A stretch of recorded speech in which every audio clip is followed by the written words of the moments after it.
Nanotechnology has been developed for 2 decades, but its wave of application is only now beginning to break. It will make the computer revolution look like small change. It will affect everything from the batteries we use, the pants we wear, to the way we treat cancer.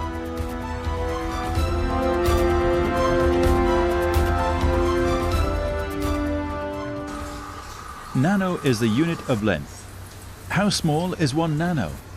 1 nano equals 1/1000th of a meter, which is almost the length of a beard grown during the time when a man takes a shaver from the table to his face. Nano is really small. It is so small that you can hardly imagine. Take human being as the standard. How small is 1/1000th of a meter? Let's start from a girl of 1 meter tall and look at the gradually shrinking world in the ratio of 1/10. Her small hand is the size of 1/10th of a meter.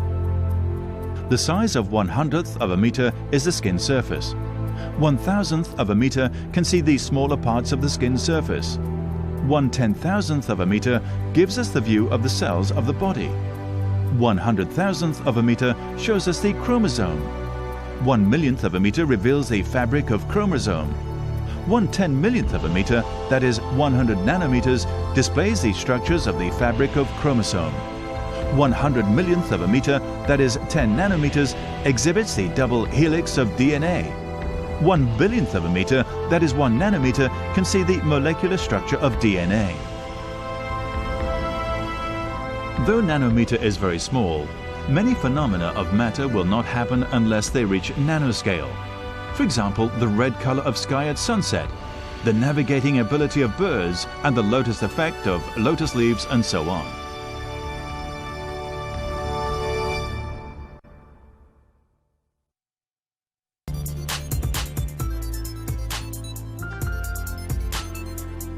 Nanoscience refers to the study of the properties of materials on the nanoscale. Nanotechnology is the technology operating on the nanoscale.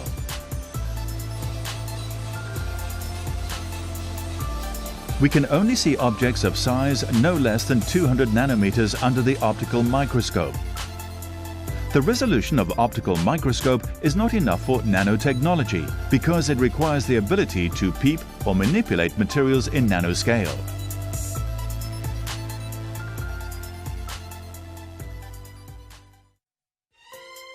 With the discovery of electrons in the 19th century, we have a clearer picture of the phenomena that occur in the atomic scale.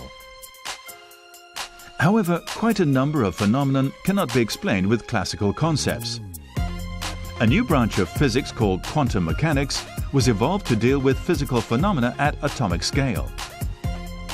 According to quantum mechanics, electrons do not only behave as particles, but also behave as waves.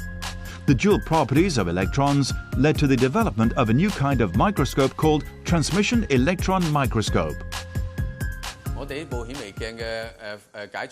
The resolution of our microscope can reach 1.02 Armstrong. It can be adjusted to see the structure of a hydrogen atom.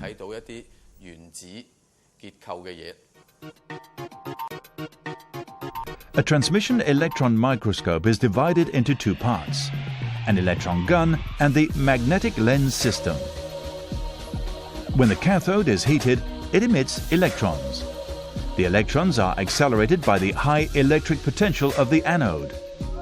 The electrons are then focused by the magnetic condenser lens so that a unidirectional electron beam is formed. The electron beam is directed onto the object being observed, and the transmitted electrons record the details of the object. The transmitted beam is further deflected by the objective lens and projection lens to magnify the image.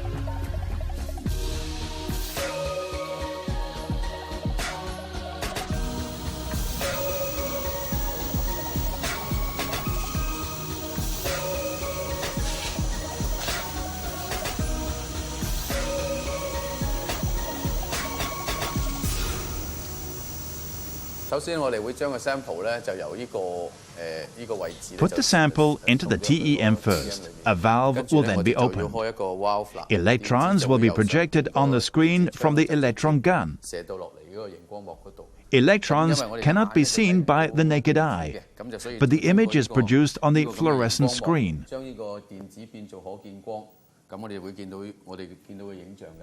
The basic structure of an electron microscope and an optical microscope is quite similar.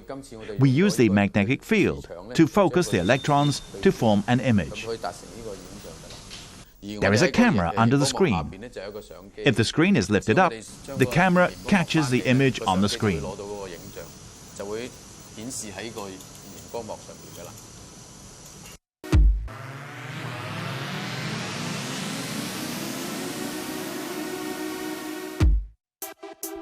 Generally speaking, nanomaterials refer to materials with dimension of size between 1 to 100 nm.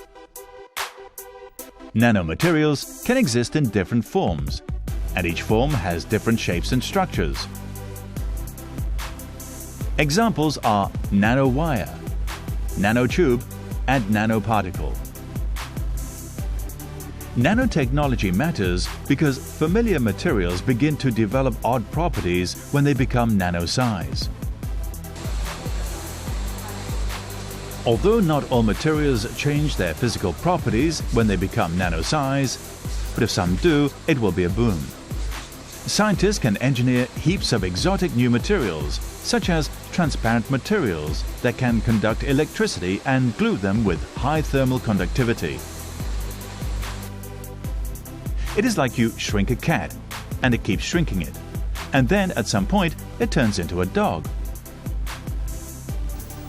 Why do changes occur when the materials reach nano size? When an object is subdivided into smaller and smaller pieces, the ratio of total surface area to volume will increase. For example, the dimension of a cube is A. Its total surface area is 6a squared. If it is subdivided into 8 small cubes, each with a side length of half a, then its total surface area is 12a squared. In other words, the smaller the cube we divide, the ratio of total surface area to volume becomes bigger.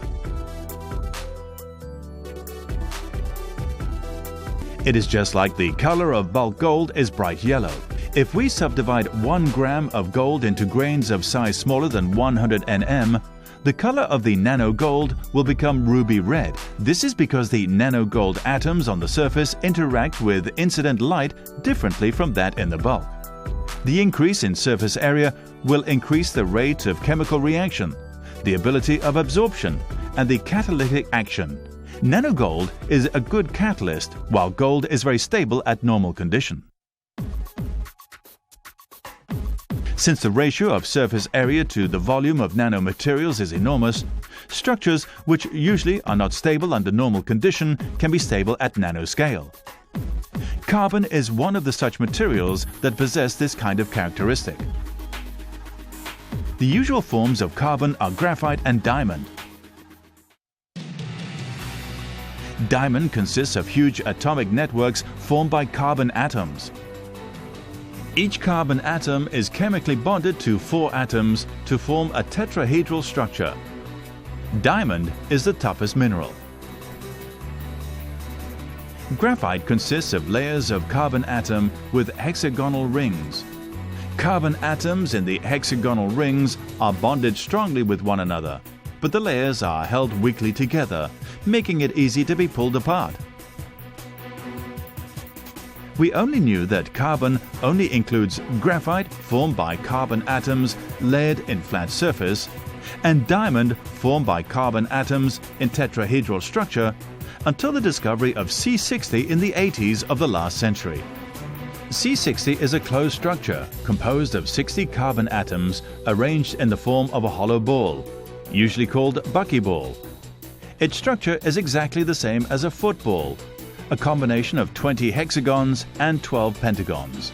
Apart from C60, C70, C76, C78, C82 have subsequently been discovered. These spherical shells of carbon are called fullerene. In 1991, scientists discovered another structure of carbon, nanotube.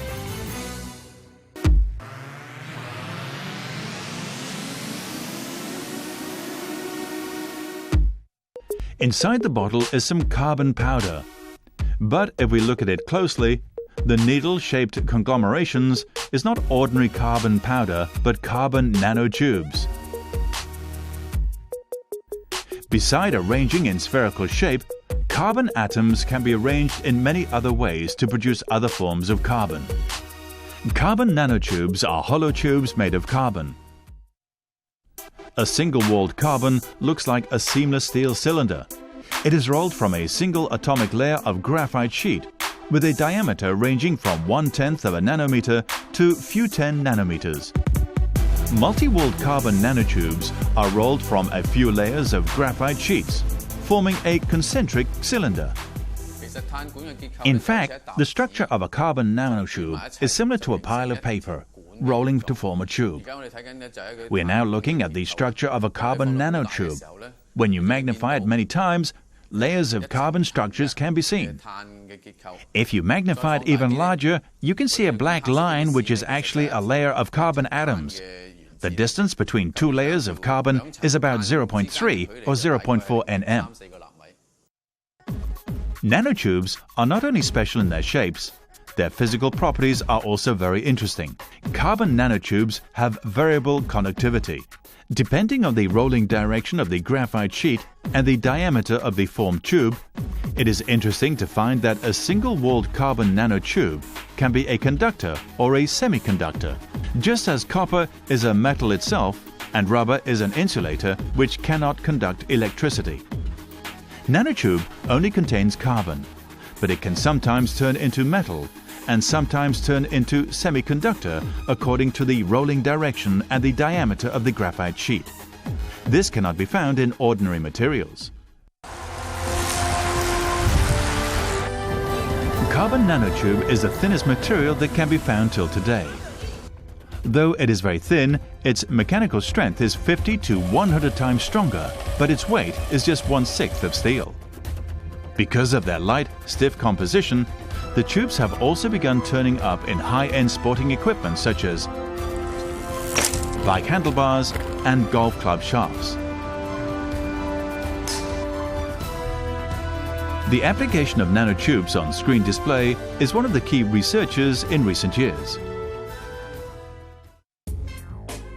Cathode ray tube uses electron guns to emit electrons.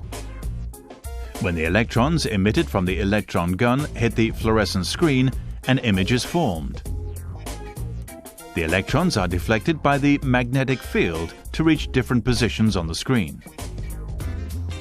Since electrons are moving at high speed, the displays are often occupying a huge volume. Carbon nanotubes can emit electrons even at low voltages. When connected to a voltage, an intense electric field will be set up near the sharp point and electrons will be emitted. This process is called field electron emission. In nano size and diameter, the extremely small nanotubes, which act as an electrode, will stand up when a low voltage is applied. Electrons will be emitted from the tubes because of the field emission. The electrons, after regulated by the grids, will hit the fluorescent screen to form an image.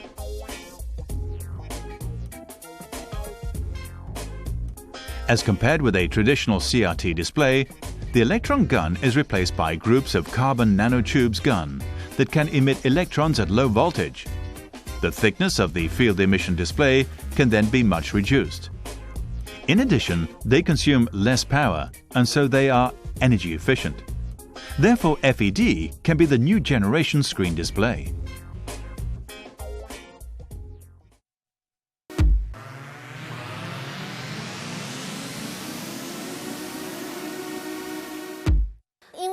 Since nanotechnology can produce transparent cells, we can have transparent mobile phone thereafter.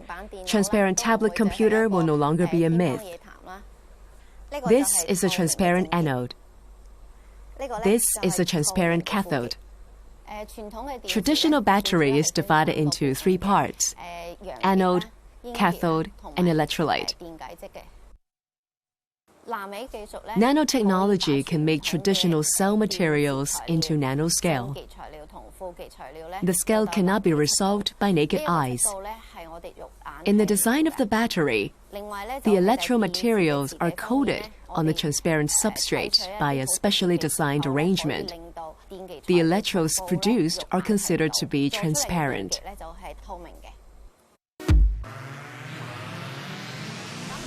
The biggest disadvantage of light-emitting diode is that they are very sensitive to heat. When the chip is working, the temperature goes up easily and causing serious light failure problem, shorten the lifespan of light-emitting diode. We research and develop nanoglue. Nanoglue can make light-emitting diode radiate the heat produced when LED operating, reduce the loss of energy, will also increase the brightness, and also extend the lifespan of light-emitting diode.